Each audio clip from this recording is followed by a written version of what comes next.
Hello, this video is for my friend Melissa. This is a video covering the basics of the Tempest Auramancer. I'm going to post a link in the description to the build that was posted. I mean, it's a pretty old build. It was posted about a year ago on the Elementalist forums. Um, but it still works pretty well. There have been a couple of small nerfs to it since then, but it holds up really well in open world PvE. And I find this build so enjoyable because it gives you a lot of great defense, party support, and it simultaneously gives you some pretty solid damage too.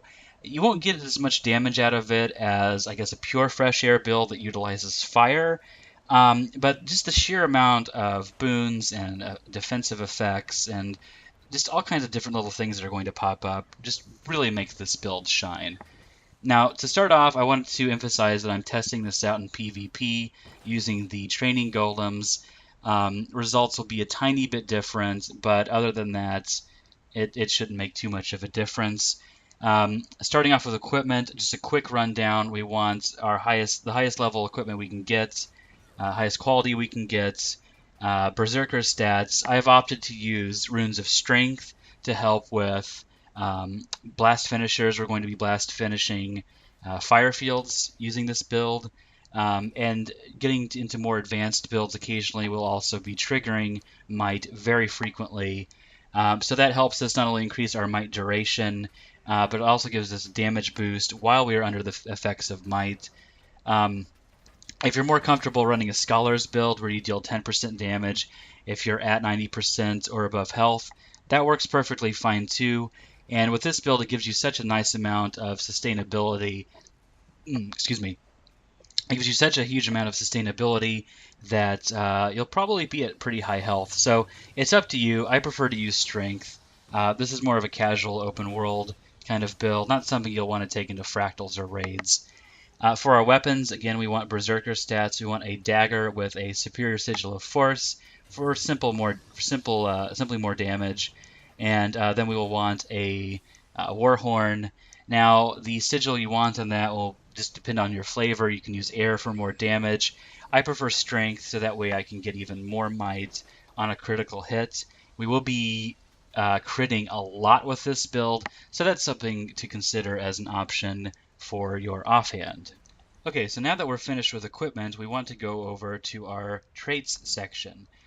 Now, the whole crux of an Auramancer is the fact that you're able to use auras, which will apply very interesting effects to not only yourself, but your allies. Using this combination of traits, you'll be able to provide Fury constantly, Regeneration constantly, Enhanced Protection constantly, which we'll go into later, Swiftness, and Vigor, which are going to be very... Did I already say regeneration? If I didn't say regeneration, regeneration is in that kit as well. So to begin with the way auras work, you use an aura skill. It applies that aura to you. If you get hit by an ability, usually something will happen. In this case, it'll stun an enemy every now and then when you get hit.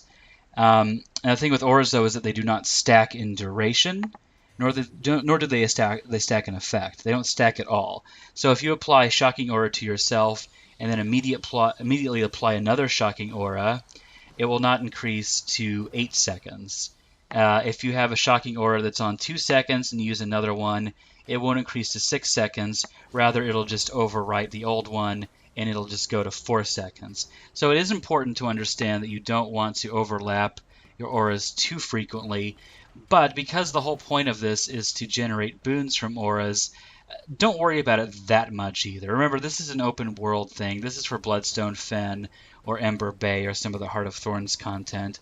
This isn't for raids or fractals or anything like that. It's just a fun, casual, easy-to-use Tempest build for open world PvE. So now that we've covered basically what an Auramancer is, we're going to go over our traits. Now we're going to trait in Air, Earth, and Tempest. And the reason we don't want to trait in Fire, which is what we would use for a normal build in open world PvE, because Earth gives us so many nice defensive abilities. However, that being said, we're not going to stick around in our Earth attunement for very long. We're going to go into Earth, get a couple effects, and then get out of Earth and go into something else, which is something that plays into air exceptionally important in an exceptionally important way. So going into air here, I'm not going to go over the minor traits, by the way. I'm just going to settle on major traits, unless those minor traits are exceptionally important to the build. So here's what we're going to do with our first tier, Zephyr's Boon. Auras grant Fury and Swiftness when applied. That's a no-brainer. Really great ability. And it's going to be very helpful when we initially engage the enemy as part of our general rotation. Second one, our master level tier, Auramancer's Training, gives us precision while we're attuned to air and reduces recharge on air weapon skills, all 5 of these. Thing is, we're going to be in air for the majority of the time. Most of our damage is going to come from our auto attack, our overload, and then some supplementary damage from our number 5 skill, Lightning Orb. I also wanted to mention, going back here real quick, static discharge, electric discharge. Whenever you attune to air, your target will get hit by a bolt of lightning, which is going to come into play very, very, very soon right over here with fresh air, the trait I tried to say earlier. Recharge air attunement on a critical hit, gain a ferocity boost while attuning to air. Gives you a 5-second boost of ferocity, which is pretty good. And most importantly, it recharges our air elemental attunement skill, our F3 ability, whenever we hit with a critical hit, regardless of whether or not we're in air or in earth or anything else. Now the thing is, this plays in with Lightning Strike and Electric Discharge, so every time we get a critical hit, we swap to air, we hit something with Electrical Discharge, we deal more damage. So that is primarily where our damage will be coming from, the airline. And now we are going to get into the Earth section of things. Okay, so now we are going into the Earth portion of our build. And as I mentioned previously, you don't want to be in Earth for very long at all. You want to get into Earth, get some effects going, do a blast finisher, and then you want to go back to air as soon as possible, so that way you can trigger fresh air, and that way you can trigger electric discharge. So I keep wanting to call it static discharge because that's an engineer thing. Anyways, so with our Earth traits, we have elemental shielding. You grant protection when applying an aura to yourself or an ally. And next we have Geomancer's Training. It reduces the duration of crowd control effects, a few crowd control conditions rather. Recharge reduction on Earth elemental skills by 20%, which is really fantastic because we will be using that to execute blast finishers and a blind ability occasionally.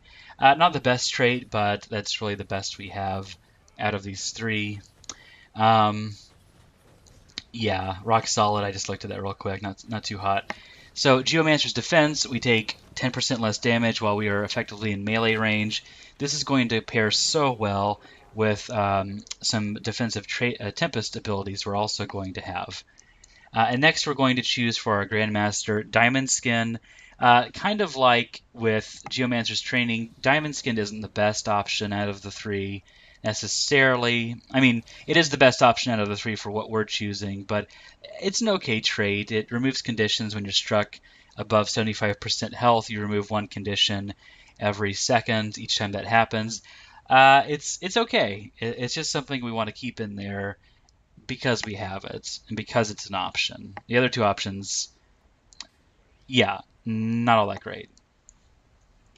Now, before I get into the meat of the Tempest trait line, I do want to go over the Tempest Overload system, which is the specialization's sort of unique flavor they gave to it. Now, normally when you swap an attunement, all of your attunements go on a small cooldown, and then the attunement you swapped out of will go on a longer cooldown. In the case of Tempest, what happens is you will swap to an attunement. Let's go into Water attunement here real quick. And then the attunement you swap to will go on a 5-second cooldown. After that cooldown is over with, you can overload the attunement. And usually this will provide a series of effects, which I'll let you look at your leisure. Now, the downside to overloading an attunement is that it creates a 20-second cooldown on that attunement that you overloaded. However, because we have fresh air, we will be able to recharge our air attunement, and after 5 seconds, the overload will also be recharged. So that is an amazing ability. You go into a different element real quick, hit with a crit, go into fresh air, and trigger lightning strike, and then your overload air can go back on a more reasonable cooldown. That is the primary reason we have chosen fresh air and allow us to not only maintain some nice auras and other effects, but it'll give us a really good damage boost through overload air, through being able to use overload air consistently. For our trait lines here under Tempest, there are really two schools of thought with this one. You can use Gale Song, and what this does is if you are in a stun situation like launch or taunt, knockdown, whatever, it will trigger this, which will break stun on you and your allies and grant you super speed. It's okay as a clutch trait if you are in an area with heavy crowd control and you're having problems maneuvering or surviving. It could be alright. However, all of the boons and effects we get from being an Auramancer, it'll give us just an amazing amount of protection, vigor, regeneration. So I don't really find this trait all that useful. It was recommended in the forum post that I put in the description box, but it's I don't know. I don't really like it that much personally. I prefer Unstable Conduit. Overloading an attunement grants an aura based on the element you've attuned to when the ability is completed.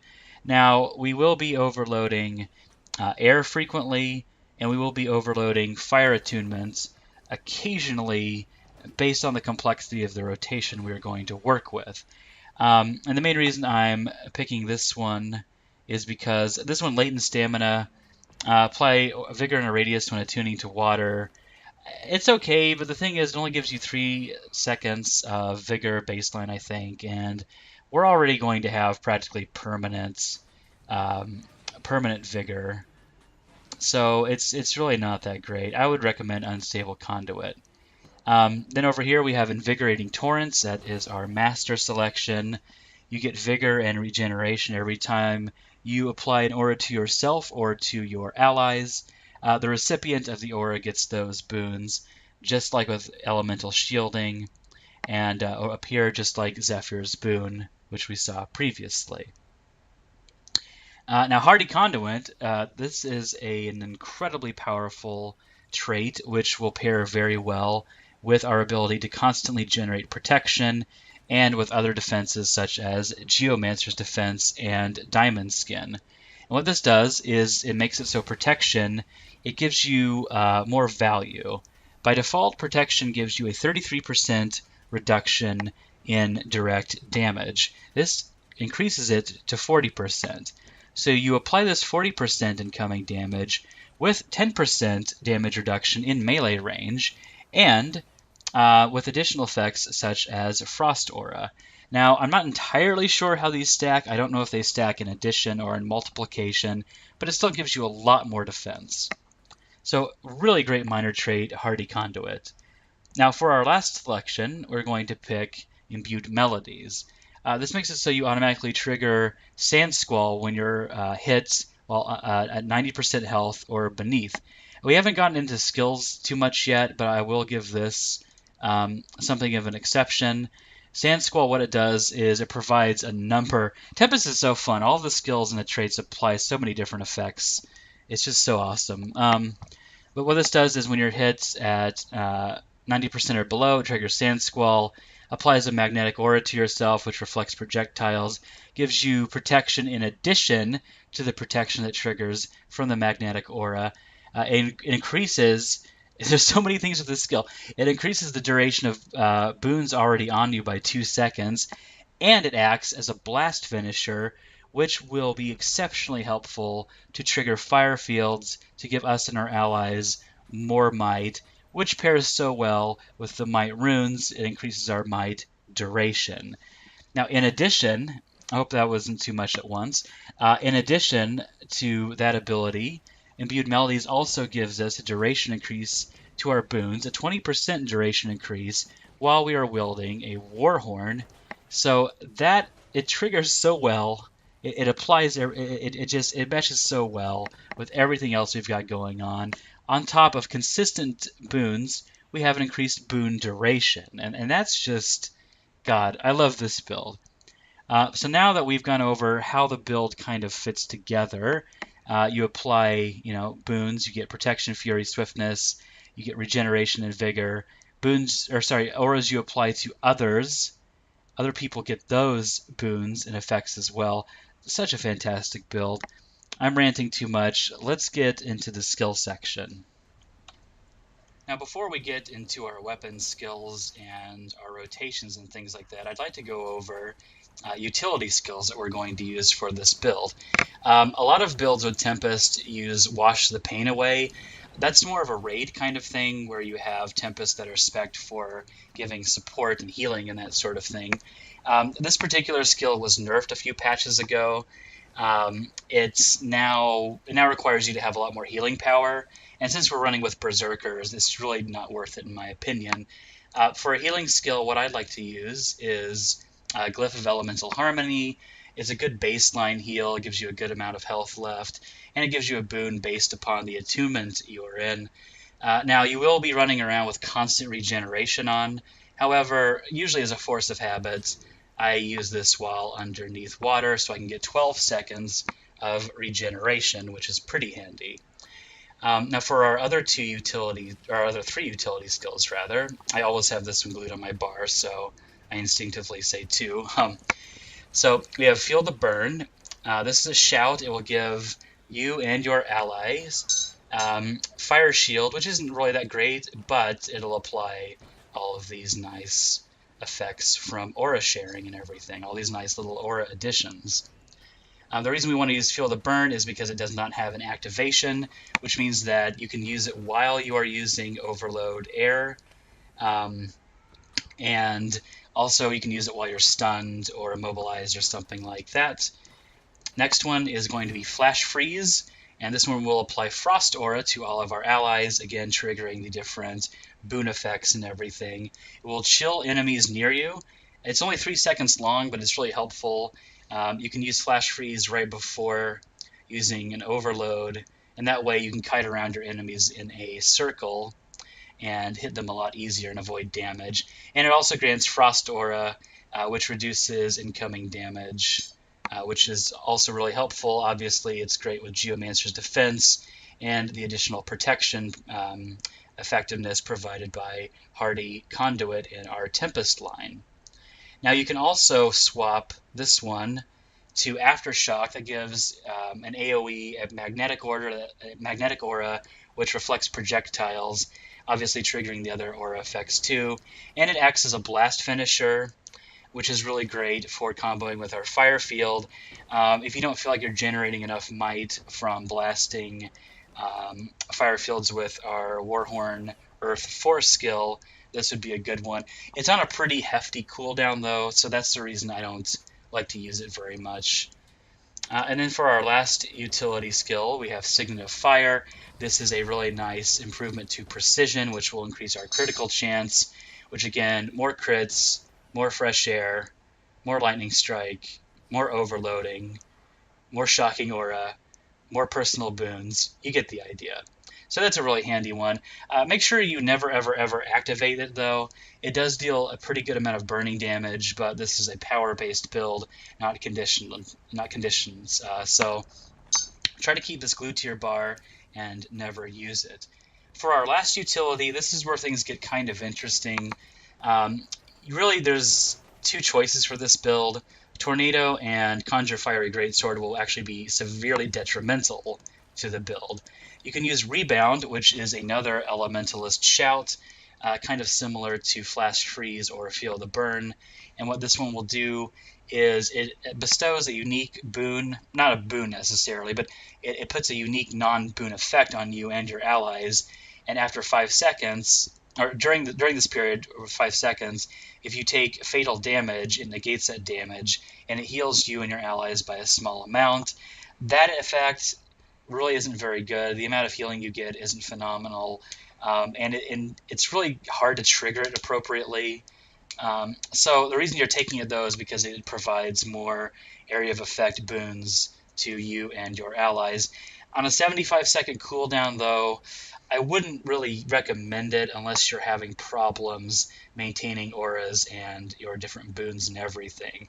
I usually just pick it because I've been doing open world stuff with groups like the Champion Karka and Ember Bay, or different bosses and things like that. Alternatively, you can pick Glyph of Elementals, and that summons an elemental based on your attunement. The cooldown's kind of high on it for what you get, I believe. However, if you use the Earth Elemental, you swap to Earth, summon an Elemental, that one can tank a lot of damage, and plus its active ability can provide point-blank area of effect protection, which obviously you will always be in melee range for the most part. Sorry, you'll primarily be in melee range because of things like Geomancer's defense. So summoning an Earth Elemental and providing protection is a great thing. Good alternative to Rebound. So now for our weapon skills, I'm going to go over the skills that we're going to be using primarily. Obviously, we have 20 weapon skills to go through. We're not going to be using we're not going to be using water very frequently, but we'll get into that momentarily. How we want to start a basic rotation is we want to engage the enemy and use Shocking Aura, and this will give us all of our nice boons. And then we want to use Overload Air. And by the time Overload Air is finished, what will happen is Shocking Aura will have already dissipated. So you get another Shocking Aura immediately afterwards. Now, after we use Overload Air, what we're going to do is swap to Fire. We're going to use our number 3 skill, Burning Speed. And what that'll do is it'll create a fire field, and it'll give us a small amount of evasion. The fire field lasts for 4 seconds, so for this next part, you kind of have to be quick about it. What we're going to do after using Burning Speed is we will use Heat Sink. It applies Might to yourself, and then it also copies Fury and Strength to some allies in the area. Now the thing about this is you want to make sure that you still have Fury from your bar, probably from overloading your air attunements via Shocking Aura. Now, if you don't have Fury up during this time, you can use one of your shouts to get it instantaneously. So then, after using Heat Sink, what you want to do, while your Burning Speed fire combo field is still up, you want to swap to Earth. And then while you're on top of the fire field, you want to use Sand Squall, which will trigger those things I mentioned earlier, and it triggers a blast finisher, which will apply more might to you and to your allies. And then you can also throw in Dust Storm during this rotation if you need to. It's okay, it's decent, good amount of blind.